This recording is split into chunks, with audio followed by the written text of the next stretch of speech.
Sentence बघा काय आहे. I am just looking around for a pencil. I म्हणजे मी सगळ्यांना माहिती आहे, एम म्हणजे आहे सगळ्यांना माहिती आहे, जस्ट म्हणजे पाहत आहे. So I am just looking around for, I am just looking around for. So जेव्हा आपण लुक फॉर या फ्रेजल व्हर्बचा वापर करतो, याचा अर्थ होतो शोधणे. याचा काय अर्थ होतो? शोधणे अर्थ होतो, ज्यालाच आपण साध्या आणि सोप्या भाषेमध्ये काय म्हणतो? सर्च म्हणतो, किंवा ज्यालाच आपण साध्या सोप्या भाषेमध्ये काय म्हणतो? सीक असं म्हणतो, शोधणे असं म्हणतो.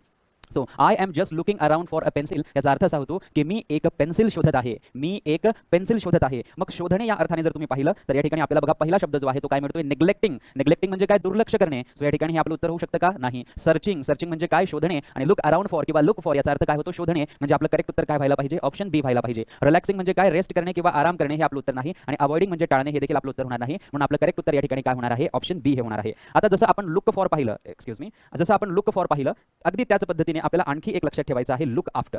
हे देखील आपल्याला परीक्षेमध्ये विचारलं जाऊ शकतं. Look after. लुक आफ्टरचा अर्थ काय होतो? काळजी घेणे. लुक आफ्टरचा अर्थ काय होतो? काळजी घेणे. लुक आफ्टरचा अर्थ होणार काळजी घेणे. म्हणून हे लुक आफ्टर देखील तुम्हाला लक्षात ठेवायचं आहे. हे देखील लुकने सुरू होणारी एक फ्रेजल वर्ब आहे. आणखी एक लक्षात ठेवायचं आहे, लुक इनटू. लुक इनटूचा अर्थ होतो चौकशी करणे. लुक इनटूचा अर्थ काय होतो? चौकशी करणे. सो लुक आफ्टर म्हणजे काळजी घेणे, लुक इनटू म्हणजे चौकशी करणे, आणि लुक फॉर म्हणजे काय? सर्च करणे, शोधणे. या ठिकाणी लुक फॉर दिलेला आहे, म्हणून आपलं करेक्ट उत्तर काय होईल? सर्चिंग. दॅट इज ऑप्शन बी. आता बघा पुढचा प्रश्न.